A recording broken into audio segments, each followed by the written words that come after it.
Hello viewers, today's race in Gran Turismo 7 highlights a key issue of the game. It's always online. So we recently had a 2-day outage of PSN, meaning that the second round of the Manufacturers' Cup did not work at all. Everyone on the leaderboard scored 0 points for the second round. It was postponed until today. So this championship was going to be a write-off, but now we can jump back in and do round 5 and hopefully score some good points. We're jumping into the 2 o'clock slot for a 20-lap race around Daytona. So yes, I've been handed a lifeline here in the championship, a second chance to do this Daytona round, which I would have missed until the outage for 2 days means that this round is postponed, and we have another chance to do it today. I chose Lamborghini, of course, and this was my first attempt at qualifying. Very, very close indeed. Ooh, oh my 6,000ths of a second. I sensed that was going to be close, and my goodness was it close. 6,000ths of a second, but second on the grid actually is not too bad of a position to be, given that from here we can sit in the slipstream of the Lexus in front and save some fuel. Now, fuel saving always important around Daytona, and especially on this race where we're aiming to undercut or at least save a bit of time in the pit stop compared to the cars around us. So let's settle into this one, try to keep up with the Lexus for the main slipstream benefits around the long oval sections. Now please do let me know your thoughts, of course, on the whole subject of always online. Now, I'll be honest, it's never really affected me personally too much. I've been quite lucky, but this weekend sort of highlighted the issue. I was going to miss the round anyway because I was on holiday, but the fact that pretty much everyone was not able to play the game at all for 2 days, it is a big issue, and it kind of highlights quite clearly that, you know, always online does create problems from time to time. Now, I lost a position here to the Ferrari of Fanatec UE, and then another one who I didn't see coming up the inside there, silent noise in the Lamborghini. We're just beginning to drop a couple of positions here, quite worryingly. So we head into turn 1, silent noise there, kind of forgets to turn left and goes straight on at turn 1. Very awkward corner though, is the first corner. But on lap 5, we're still in the leading group, and that's the most important thing. As long as we can stay in this area, then we always have a chance in this type of race. Given the long straights and the bump drafting and the ovals, you just got to stay in there with a chance, and you never know what will happen right at the end. Hanging around the outside of the Lexus, still in third place here, although look at that. Having a massive moment on the exit of turn 1. And turning right onto the grass and eliminating himself from second place, of which I now take over up behind the Ferrari. Now, the Ferrari and the Lambo weren't really the best cars for this track. A little bit awkward to drive. The Lexus here coming back of Batman, who we've raced many times in this championship actually, and the Nations Cup as well. We had some really good battles over the previous couple of weeks, so it's really good to see him once again. As we head into turn 1, lap 8, you see he's building up nicely. We're still in the leading group, losing a position there, but nothing to worry about too much at the moment, as we are on lap number 9 by this point. Still in 4th, and in this lead group. This is the big mistake that I make. You see there, front bumper damage, and therefore we're losing lots of time on the straight. We jump into the pit lane at the end of lap 10, exactly halfway through the race. And I was a little bit worried at this point because I just lost touch with that lead group after that collision, and after the damage basically slowed me down. And, you know, around here, damage is a killer. And getting a penalty is also a killer. So as you can see, just lost touch with that leading group. So therefore, over the last couple of laps, the race just really unravelled really quickly. And, you know, a couple more mistakes through the chicane, and there it is again, another 0.5 second penalty. And it's just an absolute killer around here. Just to have to serve that really does kill your momentum. You just have to stay in the slipstream, otherwise you just don't really stand a chance at all. You know, 4 cars together, as we have a massive moment there on the exit. 4 cars together bump drafting each other is always going to win over 1 car on its own. And so you can see here that the frustration really getting the better of me. on the final lap. A couple of moments here as we go into the horseshoe. We're going to gain a couple of positions back, but it's not really going to be enough. It is going to be P7.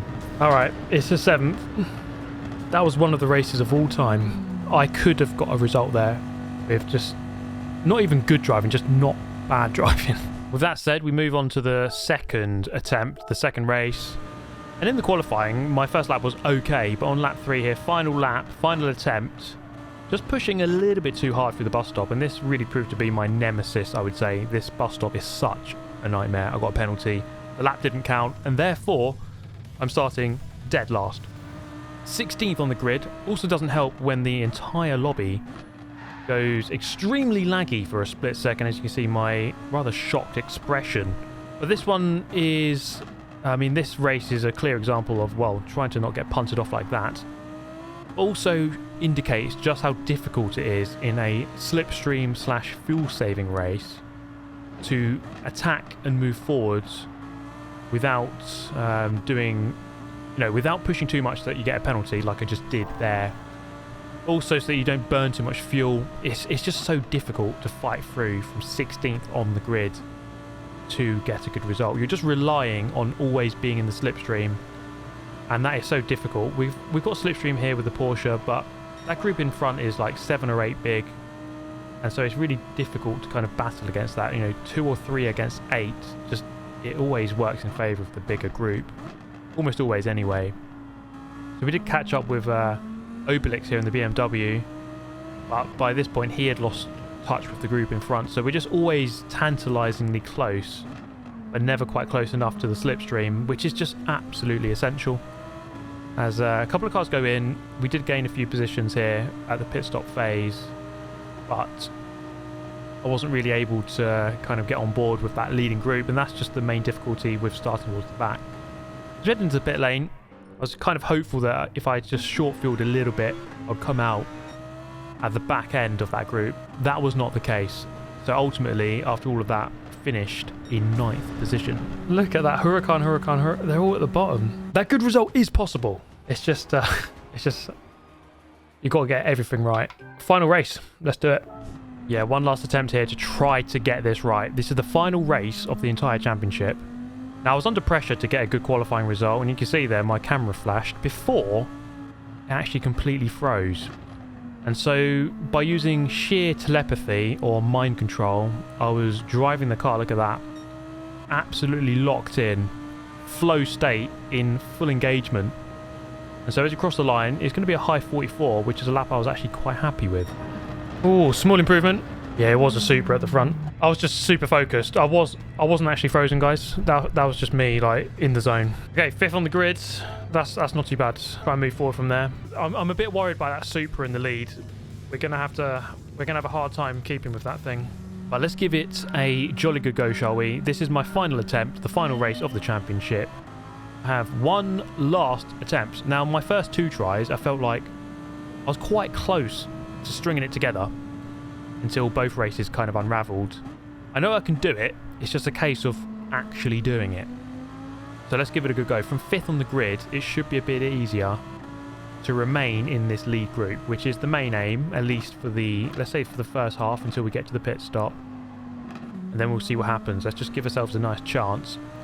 I'm behind Heaton here in the Porsche.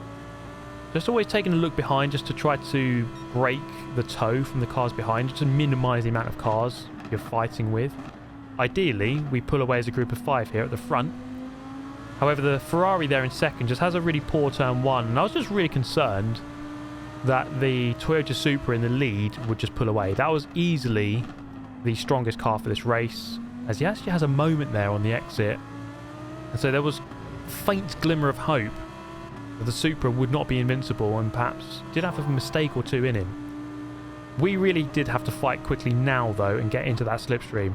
So I got up the inside of Heaton to take 4th place at the hairpin, conscious that I don't really want to be passive in this one. I kind of want to fight towards the front as quickly as I can. Through the bus stop, I've sorted out my line through there, and I was a little bit afraid of cutting 3rd apex, the 2nd right. After working out that you can actually push that quite a lot, I was a lot more comfortable going through that chicane. therefore getting a good run onto the straight. It's actually such an important corner on this track to get right. Not only because you save time by going through it quickly, but also because you just run out onto the long straight. So you just carry more speed, you save more fuel, just everything works in your favour if you take the chicane quickly. So into turn 1, just bump drafting turbochargers here in the Chevrolet in the attempt to get back in the slipstream, and that's exactly what happened. The Supra having a massive moment on the exit of turn 1, and we're back as a group. That's exactly what we wanted, because it wasn't looking good maybe 20 seconds ago. As the Supra goes really deep again, he's handing us many lifelines here. And as I said, the primary worry was that car would just pull off, I'm trying to say both words, into the distance. That has not happened, and so as long as we can remain in the slipstream, that is great. We can be pulled along by the fastest car on the straight, and then just give ourselves some sort of chance towards the end. We can worry about trying to beat the Supra at the end, but let's at least give ourselves an opportunity to do so. So heading back out onto straight, it's lap 4.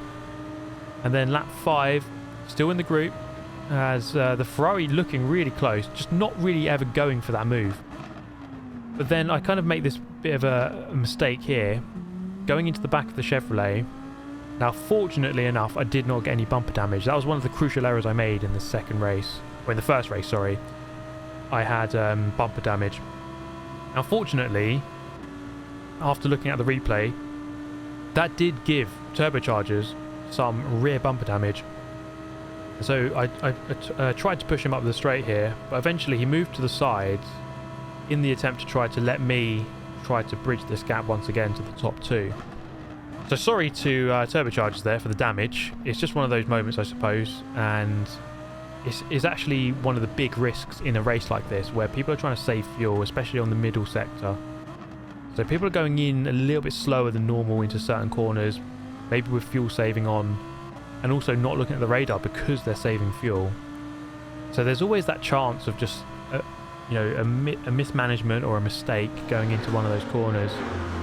And so you see the pack just beginning to spread slightly behind, as obviously turbochargers with that damage is not going to be helped on the straights. I can assure you, you lose a lot of time, and that's the reason why I lost the toe on the first race, because I just had bumper damage and it just kills you.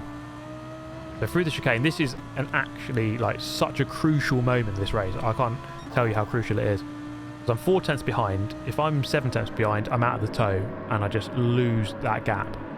And I just get cut adrift, and it's really difficult to get back in touch. So it's absolutely important, imperative at this moment that I stay at this sort of distance, or at least get closer. And so as we cross the line to begin lap 7, things are looking good. Let's fast forward it then to later on in the lap, and as you can see, we've had a good lap. We've caught back up and we're now comfortably in the toe. From this kind of distance, I can now easily save fuel and pick up more of a toe. The Ferrari, they're having a hard time through the bus stop. I must say the Supra was absolutely glued to the ground through that sequence of corners, and so it was really difficult. As I touched upon a moment ago, you really want to have a good run through there. The Supra was the best at it, and not only that, it's the quickest car on the straight, and so it's a difficult combo to overcome. The combo we're trying to employ here is a Lamborghini pushing a Ferrari in the attempt that we can both catch back up. So these, again, another set of crucial laps here. We've got to really work together, and we do. End of lap 9, we're back with the Supra. And the gap behind is actually 4 seconds, so we've cut adrift a lot of the cars behind. It's a 3-horse race at the front of the pack. And so we've narrowed down the amount of competitors here, the amount of people who could possibly win this one, as we head into the bus stop once again, lap number 9. Now, I make a massive error there, just cut the third apex way too much. It's a really stupid mistake at a bad time. But as we come up to the penalty line, I'm about to be thrown a massive lifeline by the Supra in front. Because as I serve the penalty, take a look at the car in first place.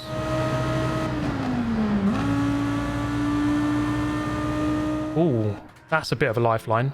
That is a bit of a lifeline. He just jumped in there. Now, I totally did not expect that, but the Supra, after serving that penalty, after serving my penalty, Supra goes into the pit lane, and I'm therefore able to come out of the pit lane just behind him. He makes a mistake there, so I take the position. But that was a huge help, because if the Supra and the Ferrari had both carried on and I had to serve that penalty, I would have just been on my own in a little group on my own in third place. Obviously I could have taken the pit stop, but again I would have come out on my own.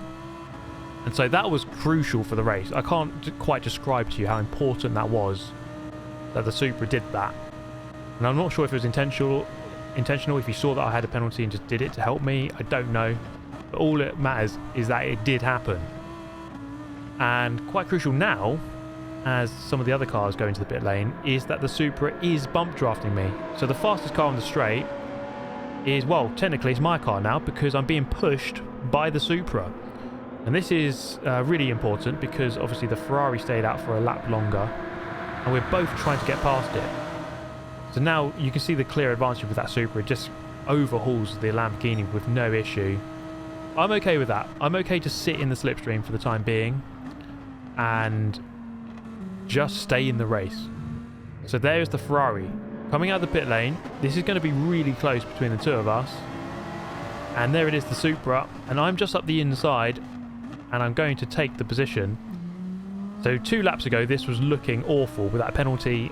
I thought that was it. I thought it was game over. I'm not going to be able to win this race. But suddenly, I'm second in this group, 4th on the track, but the top 2 are yet to pit. So this is effectively second place. And so the race has kind of swung back into my favour slightly there in a very fortunate manner. So from here to the end, it's a case of course, trying to remain in the slipstream, trying to not get another penalty at the bus stop, which is so easy to do. It's such a fine line through there. And obviously, you know, you can say just to push more, but then you risk getting the penalty. Then if you don't push enough, you just lose the gap and you lose the toe. So it's a really difficult balance to find.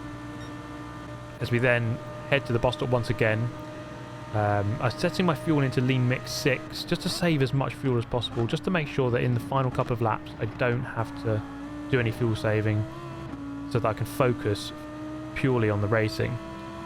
Super having a really good run there. I'm kind of in the mind that I need a bit of assistance from behind. The Ferrari, unfortunately, wasn't really the best in the straight line, and so really strongly required some tow. And I'm not really being pushed here, so we're not actually gaining too much on the Supra. Gap at half a second. As the top 2 go into the pit lane, we should therefore retake 1st, 2nd and 3rd respectively. As the Supra actually makes a big mistake into the first corner, I'm back in. I think we can summarise so far, with many laps to go, that the Supra has thrown us many lifelines. Whenever it seems like he's just going to pull away, just makes a mistake and I'm back in the game once again. So it's a case here with 8 laps to go of coming to the bus stop, not making this mistake. We're trying to refine our line through there. Supra pushing that to the limit, being really close to getting a penalty but not quite doing so. Lap 14 now. Has anything changed? No, not really. I've just saved more fuel. We're just narrowing down the number of laps, and sometimes that's all you want to do in a race like this. You know, just get towards lap 20 and then you can do the business. In the meantime, just try not to do anything stupid. We go purple through sector 2, and just taking a look back behind there, there's just a faint chance that we could break away from that Ferrari. This would take a bit of teamwork. I would have to really bump draft the Supra, which is not easy to do given how quick it is. You see, I decide to go into lean mix just to save a bit more fuel. So I don't want to bump draft him at the wrong time. It's all about timing here and just making sure we strike at the right moment. He makes a glaring error there. Goes way too fast through the mid-apex and has to slow down on the exit. And so momentarily moving to the lead, and actually he's got a 0.5 second penalty. With the Ferrari trying to fight back, the Ferrari on the low line behind me, bump drafting, up against the Supra. So it's 2 Italian cars against Supra, which then serves its penalty. Is this the opportunity to try to pull away and make a streak for it? Is it possible? Well, into turn 1, I kind of don't really take the best line, and nor do I do the same into hairpin 2, and so It invites the two behind to catch back up immediately, pretty much. So the opportunity to try pull away kind of didn't really work as I would have liked. Into the bus stop, lap 15, and I take it really horribly, but about as bad as I've taken it so far. And so that very much does bring the Supra back into play. And so, you know, that plan to try to break away there didn't really work, but we're still in the race. So we're just going to have to keep going as we were before, albeit now in the lead. It's a little bit different scenario. It's definitely building up to an interesting finish. It's just a case of, can we beat the Supra? It is so supreme. As we cross the line, you know, if that was the final lap, we would have won it by a tenth of a tenth. It wasn't though, so we have to keep going. It's turn one, a bit of a bump from behind, but we keep going. That's no problem at all. And maybe with some roles reversed here, it is possible that the Supra could actually bump draft me and we could pull away. We did this, you know, we had a bit of teamwork going just after the pit stop when we came out on lap 10 or 11, and that did seem to work. So that could be the strategy here, to eliminate the Ferrari from the race, to just try to narrow it down to the two of us. But is he willing to work with me, or is it going to happen? I mean, if the Ferrari is quick enough, then there's not much I can do. However, here on lap 16 on the main straight, the Supra does begin to bump draft, and as you can see, looking back at the Ferrari, that gap is just beginning to open up, just giving us a sense that maybe we could actually make this happen and pull away and get the gap that we desire. But again, making a big mistake into turn one, actually goes side by side with the Supra now, and so, you know, in order to pull away, it relies on two things: the bump drafting, but also not messing up the entire infield, which I am doing. So we're back to second, still with that Ferrari in tow. That Ferrari just cannot be shaken at the moment. We're not just stringing it together. It requires a couple of laps of full consistency with no mistakes in order for that to happen. A bit of a bump there. It's a bit of a clumsy couple of laps here. A few mistakes creeping in. And so I give myself a bit of a reminder that, look, we're near the end. Don't do anything stupid at this point. You've made it this far without getting glaring penalty, although I did get one, but I was saved. So then we're going to push forward. We're going to push the Supra now. Can we finally get this job done and get that Ferrari away? We have 4 laps of fuel remaining with about 3.2 laps to go, and so we're looking good for fuel. I think I've done enough in terms of that, not have to really worry too much, although if there's any opportunity to save more fuel, I will do that. Supra having a mid run through there, but this is where we begin to do it. So because of that poor run from the Supra, I'm therefore able to bump draft him, and as you can see, the gap back to the Ferrari just begins to open up, and therefore we continue, and look how quickly that opened up. It was about 3 or 4 tenths coming off the bus stop, and by the time we go into turn 1 on the brakes, it's near enough 1 second. And so we've pretty much just eliminated the Ferrari there. The Ferrari did actually have some bumper damage courtesy of one of the collisions a moment ago, and that proved crucial to their race. So now it's a 1v1. We've made it this far, lap 19, the penultimate lap of the race. Can we finally get this done against the Supra? This is going to be so difficult. We've made it this far, but how do we go about beating this car? Because it's not a simple case of just getting in front of it, because then it can just slipstream back past you on the final straight. And so it's going to probably rely on a mistake or two from the Supra. Now, they have made a few mistakes, so it's not impossible. But let's see how it goes down. Into the second hairpin. We're just going to stay behind for the time being. I think there's no problem with that. As long as we stay firmly in the slipstream, then all is well in the world. Drinking game, by the way, for the word slipstream, or Supra, or Ferrari. Good luck if you made it this far. Now on the exit, he actually has a poor run. I don't know if this is tactical. Does he want me to be in front to then slipstream back past me? This is all tactical now. Pretty much the way I was racing throughout the entirety of this race was just to stay in the tow, stay in the race, stay in the battle, minimise mistakes, minimise penalties. But now that kind of, to some extent, goes out the window. It's a case of just get in front, get a gap, because we are right at the end of the race. In fact, lap 20 is coming up, and that was a bit wide from the Supra. Is that going to be a penalty? Answer, yes. 0.5, and it's going to be served now.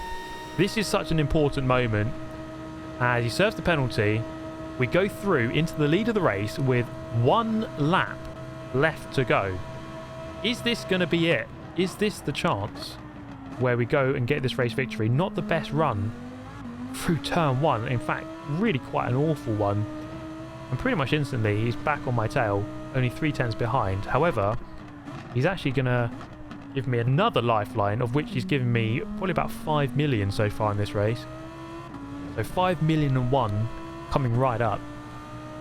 As we head into the infield, turning left with this fast sweeper on the brakes. The tyre's pretty dead by this point, but it's the same for all of us. And on the exit, you might just spot on the radar, he actually has a bit of a moment on the exit. The gap opens up again to 0.6 of a second. This could be it. So as we head through the awkward left here onto the back straight, look at that gap. I mean, is it possible that he can catch this up? I mean, it absolutely is. It's 0.7 of a second. But it's absolutely also entirely possible that we could win this one. So this needs to be a godly run through the final chicanes. I tried to break the toe, doesn't quite work.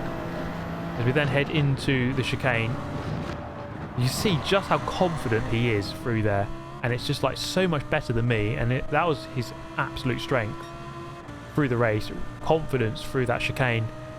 And now it's the final straight of the final race of the championship, the Supra versus the Lamborghini. I don't stand a chance, and unfortunately, with barely seconds to go, the Supra goes through into the lead. It's going to have to be a second place to round out the championship.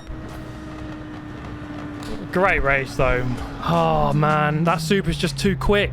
It's just too fast on a straight line. There's nothing you can do. Here we go, guys. The results are now in for the season, and what I was aiming for, given that I could only do 2 rounds, I think 5.4 million credits is not too bad. 35th for Lamborghini, 233rd in Europe, Middle East and Africa. So given the disconnect of round 2, I was able to get a good score in round 5. That helped me get the credits.